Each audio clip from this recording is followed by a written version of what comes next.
Berlin, mid-August 1933. SA formations march camera perfect through the Brandenburg Gate, just like they had done the previous January, in the night when Adolf Hitler seized power. This footage was taken during the shooting of the film Hans Westmar. What is so special about these pictures is that the cameraman was using 35mm colour film, at the time still an expensive rarity in Germany. September the 30th, 1934. The Reich Agriculture Festival in Goslar. Farm workers, men and women from all over the Third Reich are seen waiting in front of the Imperial Palace. In an essay to mark the festival, a young German girl wrote, "Above all, the Harvest Festival is our way of thanking God for his rich blessings, but it's also our way of giving thanks to the government of the Reich, which, through the measures it has taken, has restored the farming community to full bloom." Delegations from the SA and the SS were also awaiting the arrival of Adolf Hitler. A few weeks earlier, the dictator had deposed of his biggest adversary, Ernst Röhm. Now, following the death of President of the Reich, Paul von Hindenburg, Hitler was leader and imperial chancellor of the German nation. Director Kurt Waschneck, a pioneer of filming in color, had chosen this day to shoot one of the first cultural films using the new two-color film material as it was known. The result still left something to be desired. In Goslar, a guard of honor from the army of the Reich was present to welcome its new commander-in-chief.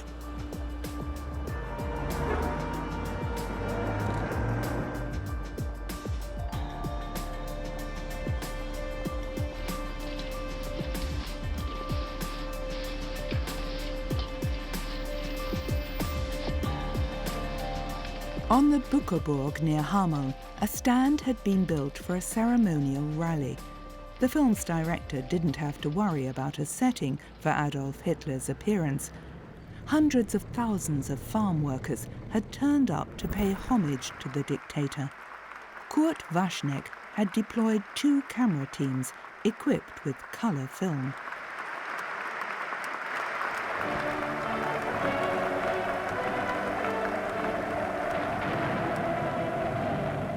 After the film was presented to the press in December 1934, one critic saw the report as an experiment that could not stand up to comparison with nature.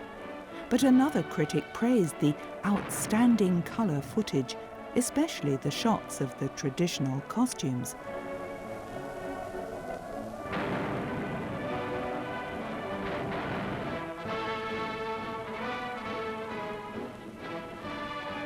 Swiss journalist Konrad Warner described the propaganda spectacle on the Buckerburg in a factual report written in 1944. As they awaited the arrival of Hitler and his retinue, people were filled with excitement and anticipation. Then, as a convoy of cars approached on the plain below, thousands upon thousands of voices shouted out, "Heil!" The sound hurtling down the slope like a hurricane towards the man who knew how to hold the German nation in thrall. Hitler could only make slow progress through the crowd. He was flanked on both sides by countrywomen in their pretty traditional costumes, who were pushing forward to see him, clutch his hand, and look into his blue eyes. The enthusiasm of thousands of people constantly shouting Heil stirred each individual into a frenzy, which increased the impact of this man's personality even more. The unmistakable shortcomings of the colour film process made it unlikely that Waschneck's report would ever be shown in German cinemas.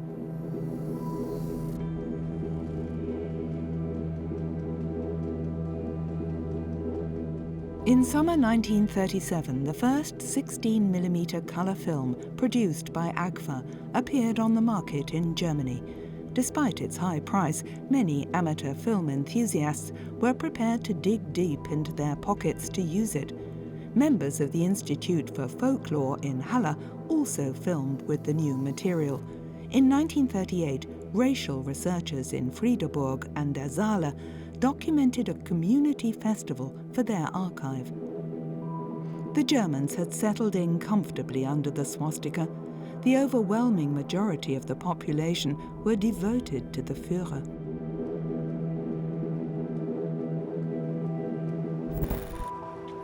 Film enthusiasts throughout the Third Reich began using color film.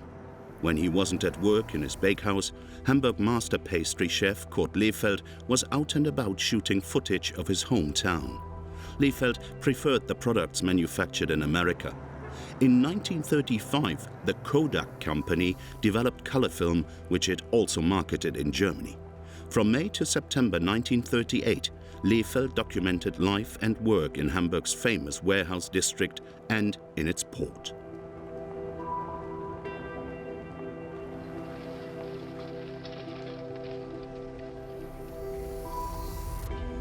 Lehfeldt's camera also captured the Kaispeicher A warehouse building. Visible from afar, its tower was a landmark. The success enjoyed by Hamburg's port stemmed originally from international trade, but Germany's gateway to the world had been hard hit by the Great Depression. A large proportion of Hamburg's merchant fleet had to be decommissioned. In its dockyards, workers were laid off on a huge scale.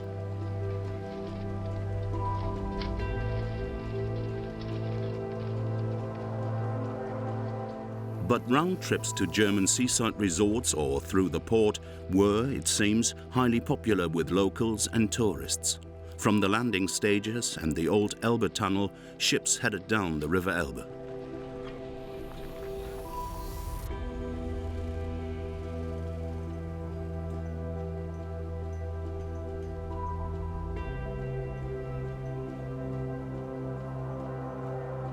Also captured on the film taken by Lehfeldt are pictures of the Wilhelm Gustloff, a luxurious cruise liner which was intended to symbolize the classless nature of Nazi society. Strength Through Joy was not an organization for Nazi bigwigs, but the party expected anyone who was allowed to sail to Norway for a week to behave appropriately. Through work procurement measures financed with credit and through contracts awarded by the Senate, the Nazis had succeeded in reducing unemployment, thanks mainly to increasing rearmament contracts from the German Navy. The situation was also gradually improving in the port. By 1936, Hamburg's 6 major dockyards were again providing nearly 20,000 jobs. Lehfeldt's film recordings are rare documents of a bygone age, when 1,300 mobile electric cranes and hundreds of stevedores unloaded goods from all over the world.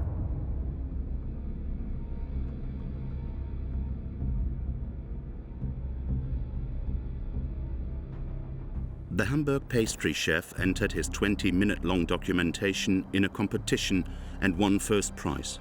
His footage portrayed many ships which today exist only in the memories of Hamburg's elderly citizens. Like the Monte Rosa, a liner which, in 1931, sailed on a regular schedule to the east coast of South America. The vessel normally carried cargo and passengers, but the Monte Rosa was also used for pleasure cruises.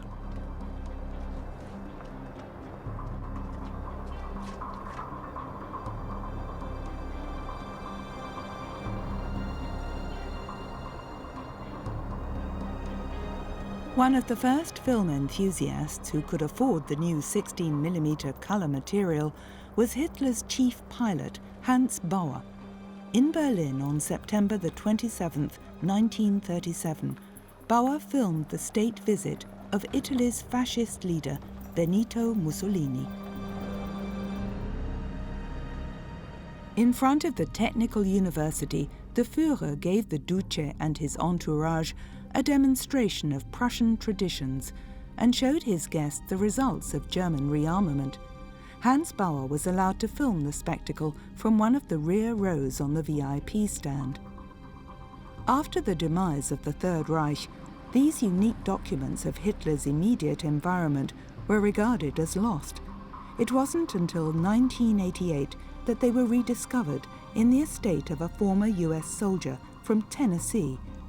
As head of a translation unit of the American Secret Service in Munich, in 1945, Herbert Sankt Goar learned where Agfa colour film footage taken by Hitler's pilot had been secretly buried. He secured it and took it back with him to Chattanooga. Displaying weaponry of all kinds, the parade lasted 3 hours.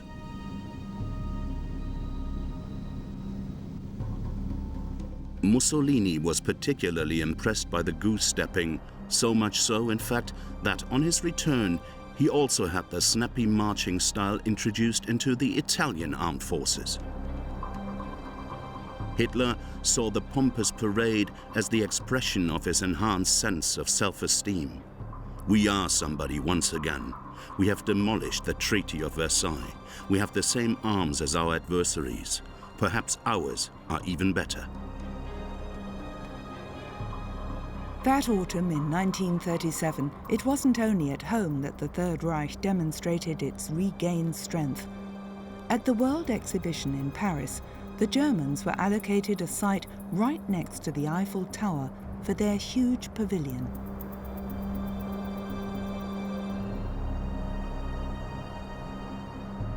The Soviet Union had built its exhibition hall directly opposite. In terms of monumentality, the communist dictatorship was certainly on a par with Germany.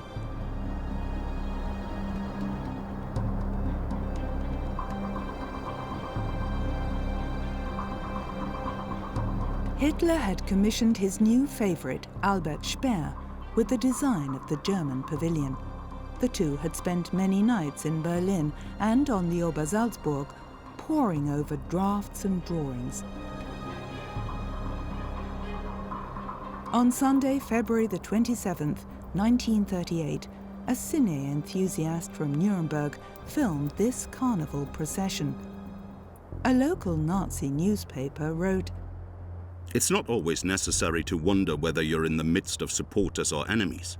Instead, you should set yourself above inhibitions that are better suited to the affected and not to the Germans of our magnificent era, an age which, whether in earnest or in jest, offers incredible impressions and proves time and again that the concord and solidarity of a great ethnic community are the most wonderful gifts of the National Socialist state."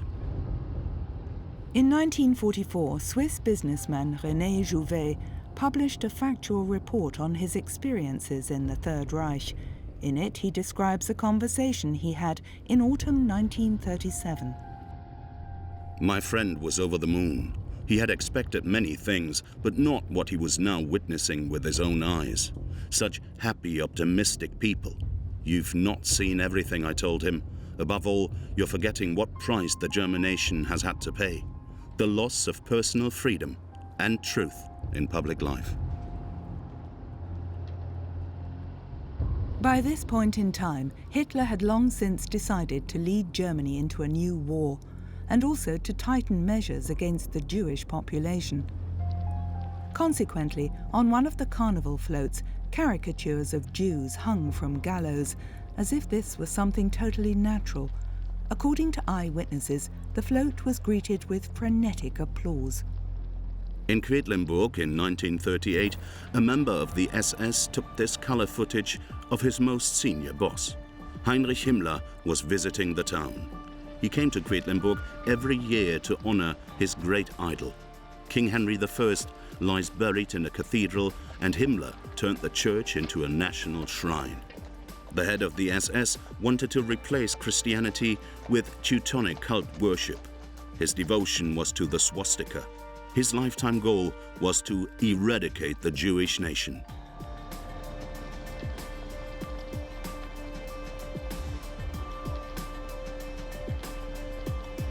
In early May 1938, Hitler's chief pilot, Hans Bauer, accompanied the Führer on a state visit to Italy. He documented his impressions of the trip in a short film, which he entitled Beautiful Italy. 6 months later, the censor approved it for public showing in the Third Reich.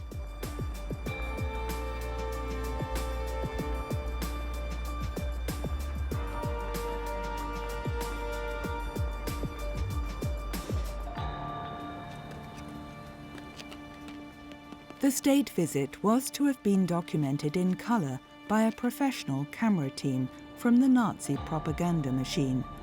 But problems with the optical filters made its footage unusable. As a result, Hans Bauer was able to earn money with his amateur film.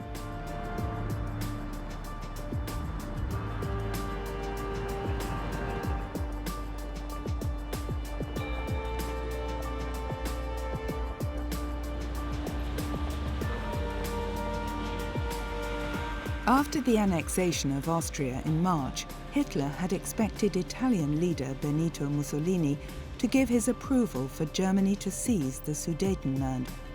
The Germans actually wanted to sign a written agreement with the Italians, but their hosts were hesitant and only relented when, in a public statement, Hitler declared the Brenner border to be the eternally valid border between Germany and Italy.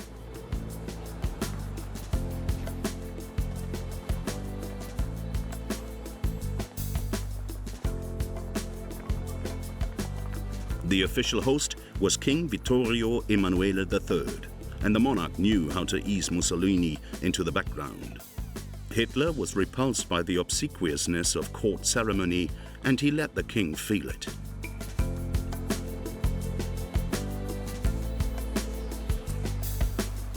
On May 5, 1938, Hitler and his entourage were taken on an excursion to Naples, where they were given an enthusiastic reception. With his small camera, Hans Bauer filmed the sights of this city at the foot of Mount Vesuvius, which had donned itself in truly festive garb for its state visitors from the north.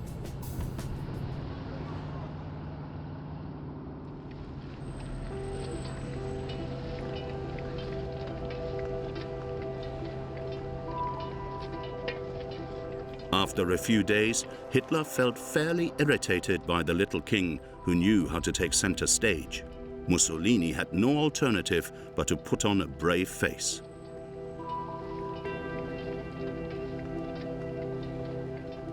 To snub the royal family time and again, the Führer had his old friend come forward and walk alongside him.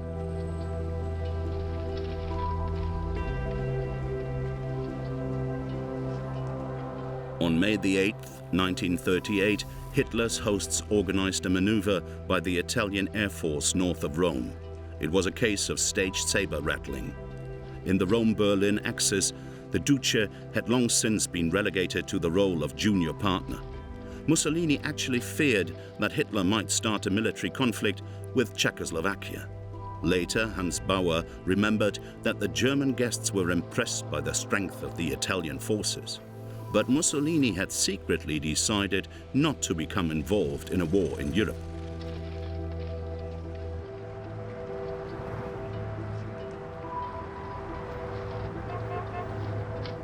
Hitler spent virtually all of August 1938 on the Obersalzberg. On the terrace of the Berghof, he studied plans for the Wehrmacht's invasion of Czechoslovakia. One frequent guest was Albert Speer. The little time the Führer allowed himself was often spent with his architect. Hitler once had visions of becoming an architect himself, and in Speer he had found the ideal executor for his colossal plans. A sharp individual, Speer had been part of the dictator's inner circle for some time. The architect had also become friends with Eva Braun, who took these pictures in 1938. Hitler's mistress was a keen amateur photographer. Consequently, she too had developed a passion for colour film. These pictures of the dictator should actually have been destroyed after her death, but in October 1945, they fell into the hands of the American Secret Service.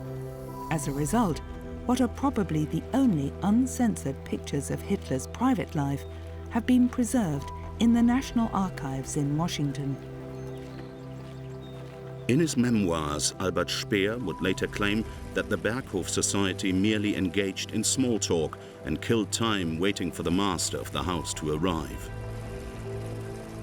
But this, it seems, was just an attempt to cover himself and play down his own involvement in the crimes committed by the Nazi regime. In fact, many political decisions were taken on the idyllic Obersalzberg. Murders were even planned there.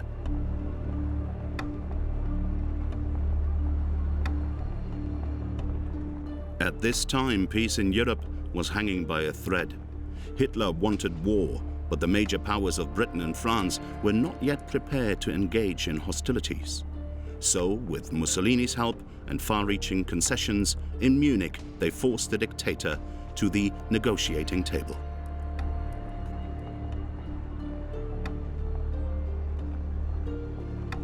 Eva Braun edited her footage to produce film shows in colour, which were presented in the evenings on the Berghof. When Hitler was not staying on the Obersalzberg, his mistress liked to make trips to Bavaria's lakes. Accompanied by her parents, friends and relatives, the athletic 26-year-old was the centre of attention.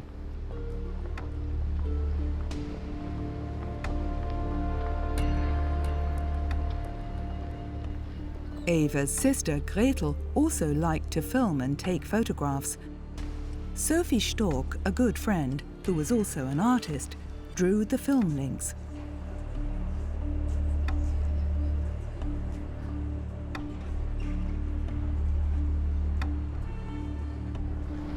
The Germans had no idea that Hitler had a mistress.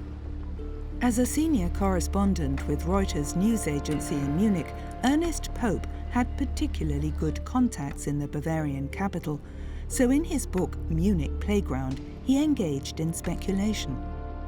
The buxom Evi Braun is Adolf's secret mistress. She was assistant to his photographer Heinrich Hoffmann.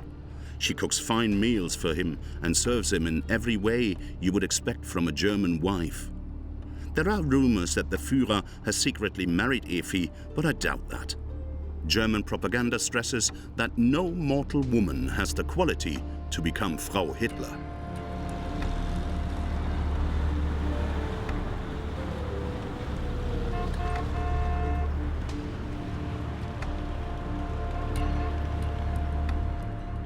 Even though the films made by Eva Braun, chief pilot Hans Bauer, and the folklorist from Halle don't always document the decisive stations of the Third Reich, they do provide eloquent testimony to the nature of the National Socialist dictatorship. And it is only through colour that the flower-clad swastikas at this children's festival in Thuringia have such an oppressive impact.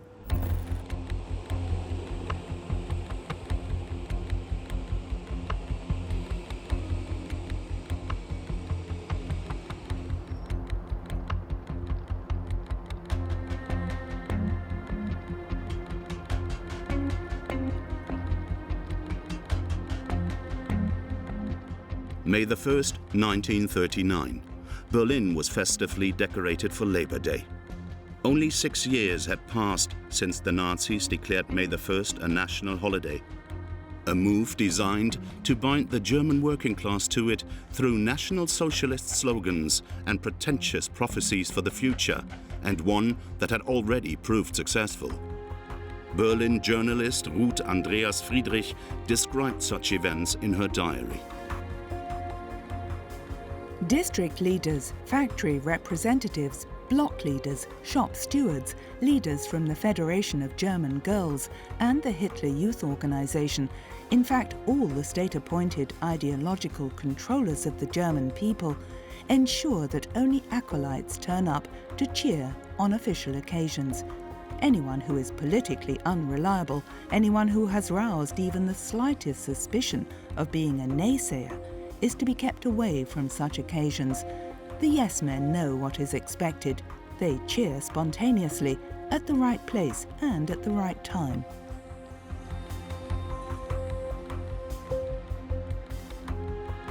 March of the Golden Standards is the title of a colour film which an unknown cine enthusiast took on this particular day.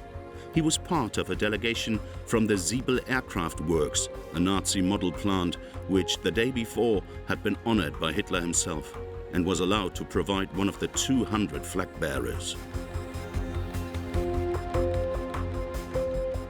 In his speech, the Führer adopted a pacific tone and castigated an alleged international clique of Jewish warmongers. But in actual fact, 4 weeks previously, he had ordered his military leaders to prepare the invasion of neighboring Poland. The rearmament of Nazi Germany was taking place at full speed. Consequently, on this May the 1st, it was mainly arms factories who participated in this parade of the golden standards.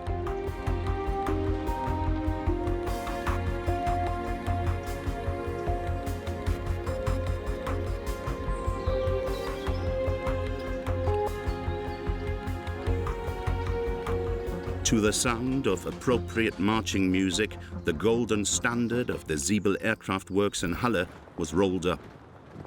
This was the last May holiday to be celebrated in such grandiose style in the Third Reich.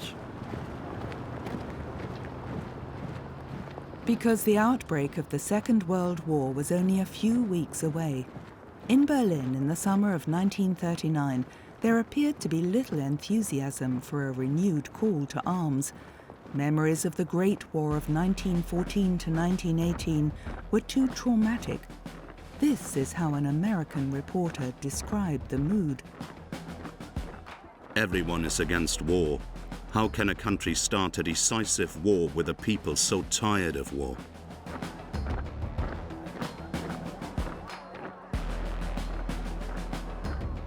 An internal note stated that faith in the Führer will now be put to the test more than ever before.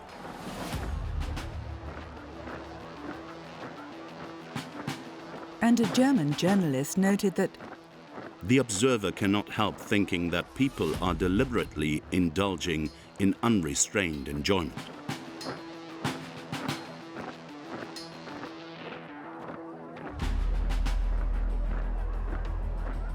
It was a dance on the volcano.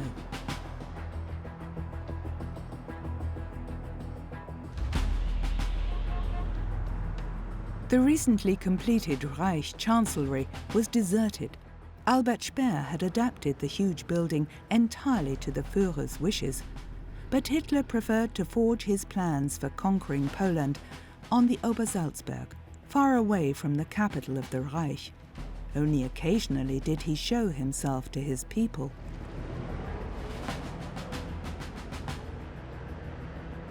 On July 16, 1939, the whole of Munich was dedicated to National Socialist creative activity.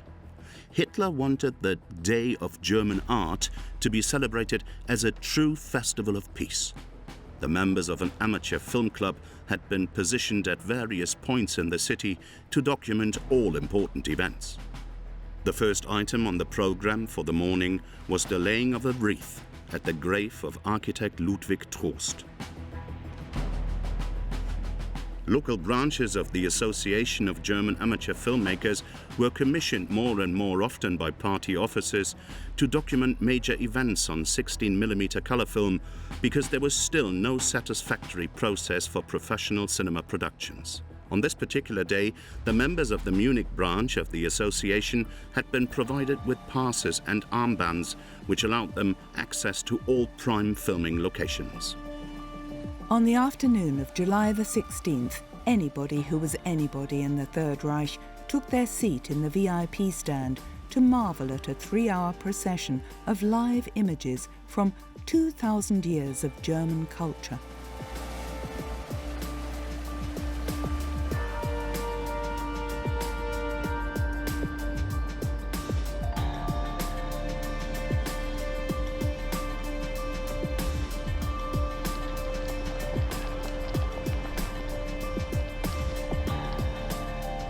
Not only was Germany's future to be National Socialist, so was its past. In the programme for this tacky festival, it said, "The German eagle towers above the whole procession. With it ends this manifestation of our history. At the same time, it gazes into the eternal future, keenly and calmly, with pride and assured of victory, announcing the greatness of our era and our willingness to act. It is the herald of our doing and our plans."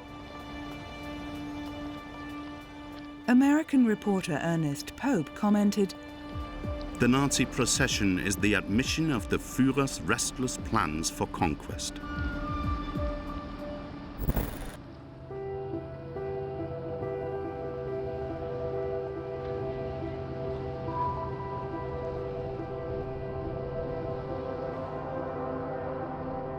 On the Obersalzberg, Eva Braun filmed Hitler in the pose of a resolute power politician.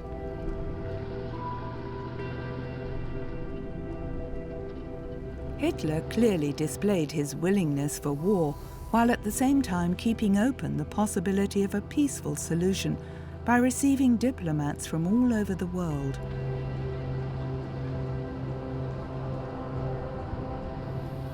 Like Khalid al-Hud, the special envoy of the King of Saudi Arabia, the Wahhabis had established an absolute monarchy on the Arabian Peninsula. They had control of oil, a commodity so keenly sought after by every major power. And they were fanatical anti-Semites. In the end, all that was agreed on this occasion was an insignificant arms deal. Accompanied by his accomplices, Reinhard Heydrich and Karl Wolff, Heinrich Himmler had also traveled to the Obersalzberg. They were planning an extermination program to which not only Poland's intelligentsia, but also its Jewish population would fall victim. On August the 12th, 1939, Eva Braun filmed on the terrace of the Berghof. Hitler was awaiting a visit from the Italian foreign minister. On official occasions, the Führer's mistress had to withdraw into her rooms. So this time too, she could only secretly film a few scenes prior to the arrival of the state guest.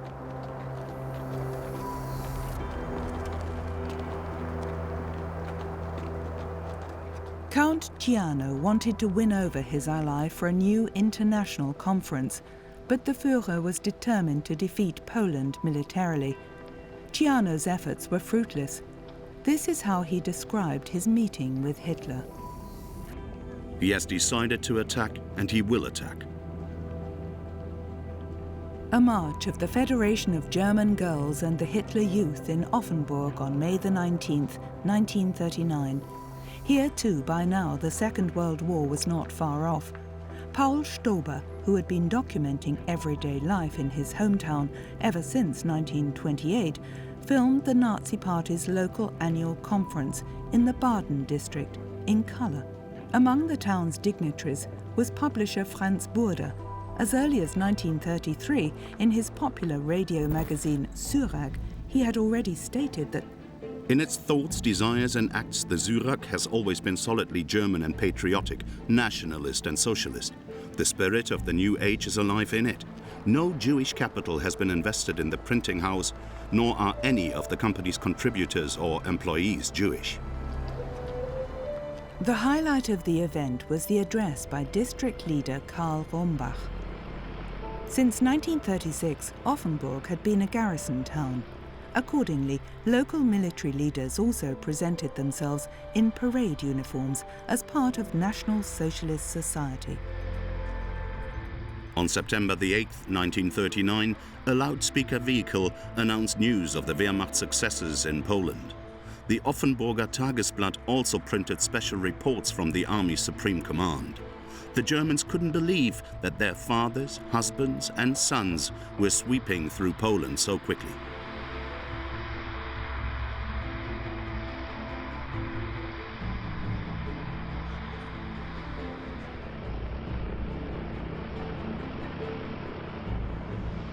Every day, maps were hastily put up to show the latest conquests. On this particular day, September the 8th, German tank units had reached the suburbs of Warsaw. Hitler's first blitzkrieg ended on October the 6th with the capitulation of Poland.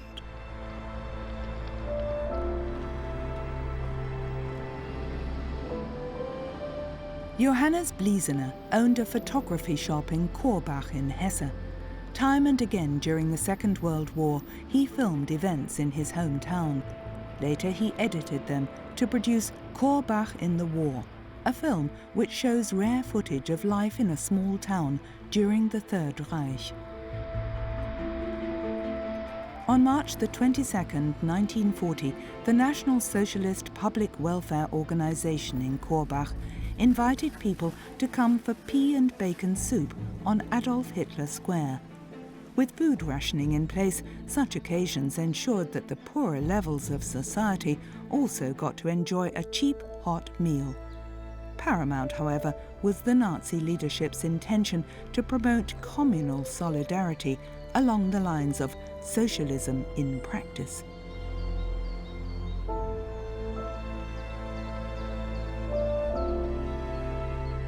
Since September the 3rd, 1939, a state of war had existed between the Third Reich and Great Britain and France. But the Allies had not come to Poland's aid. For them, it was a case of wait and see. Hitler had been planning for months to launch a campaign in the West. But it had been postponed time and again.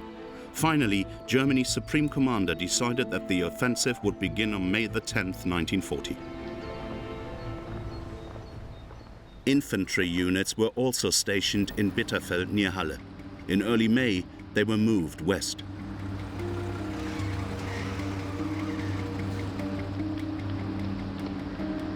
They were to invade the neutral countries of Belgium, Luxembourg and the Netherlands, while German tank units headed through the Ardennes towards France.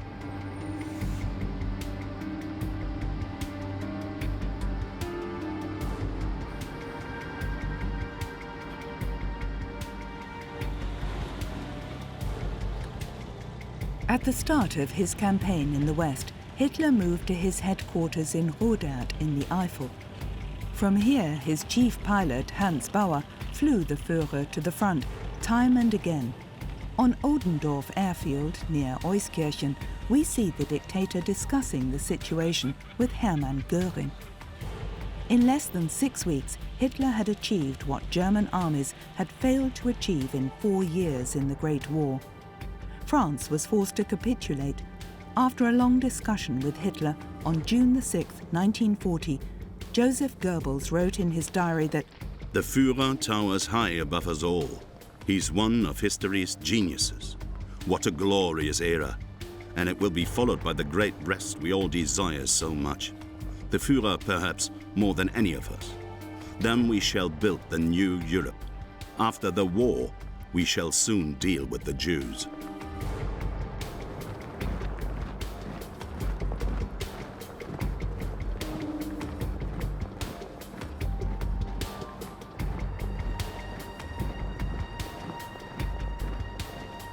Near the town of Cambrai in northern France, Hans Bauer filmed the wreckage of a French Air Force unit. This is how French historian Marc Bloch described the disaster in his book Strange Defeat. We have just suffered a devastating defeat. Who was responsible? The parliamentary regime, the troops, the British? The fifth column, our generals reply. In other words, everybody but them. No matter how one might assess the deeper reasons for this catastrophe, the immediate cause was the incapability of our military leaders, their inability to think the war.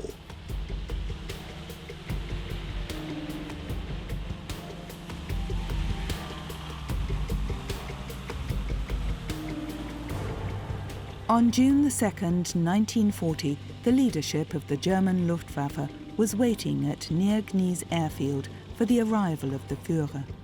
Filmed by Hans Bauer, the Air Force generals were in jovial and victorious mood, although their contribution to the military success had been modest.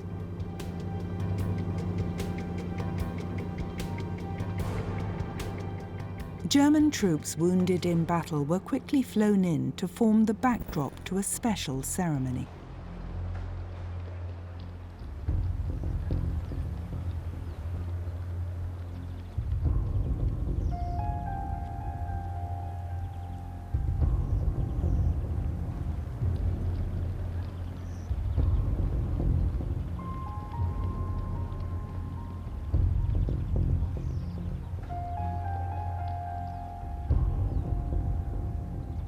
Adolf Hitler arrives in his Mercedes limousine.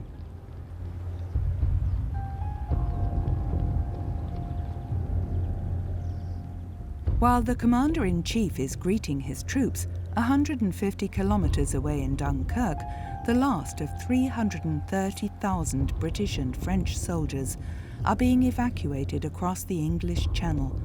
Exactly 4 years later, they will return to free France from the German yoke.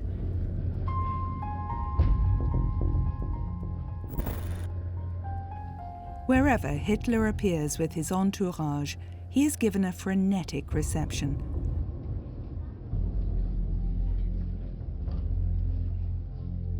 The dictator is at the zenith of his power.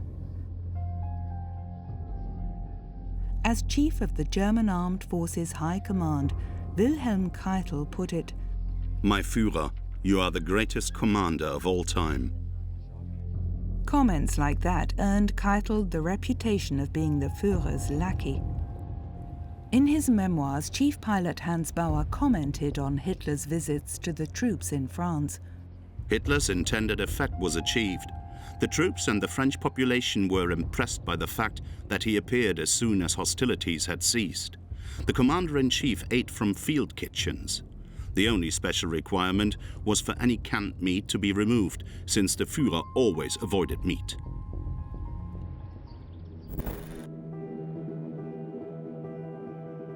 Naturally, people back home in Germany didn't get to see such scenes. Even the camera teams of the weekly newsreel rarely had the chance to observe Hitler like this. With the exception of Eva Braun's private films, the films taken by Hans Bauer are the only footage which shows the dictator from close up, unedited and uncensored.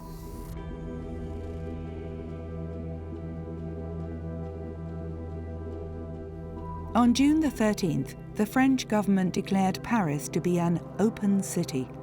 A day later, the German army marched into the capital. One soldier, Arnold Binder, wrote in his diary, "Paris has been declared an open city. We have occupied it without a fight. The heart of France is in our hands."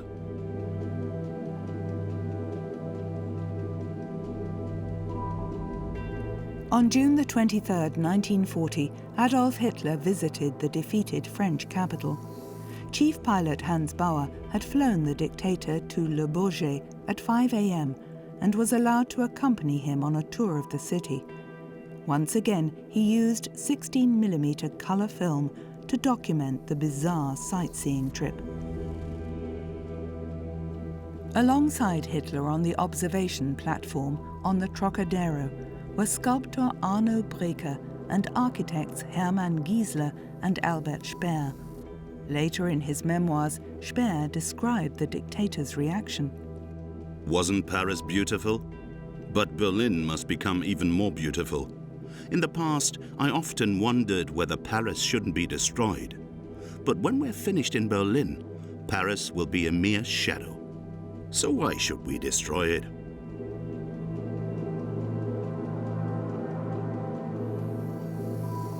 Hitler had purportedly come to Paris as an educational tourist who was very keen on culture. But in reality, the visit was his personal triumph as a commander. In Les Invalides, he spent a long time next to the tomb of Napoleon, past and present dreams of world dominance.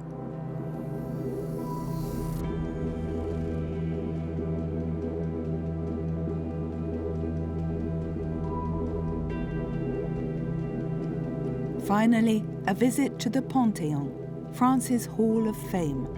The dictator's lifelong dream had been fulfilled, at least for the time being. 5 years later, the French would celebrate victory by dancing in the streets, and Berlin would lie in ruins.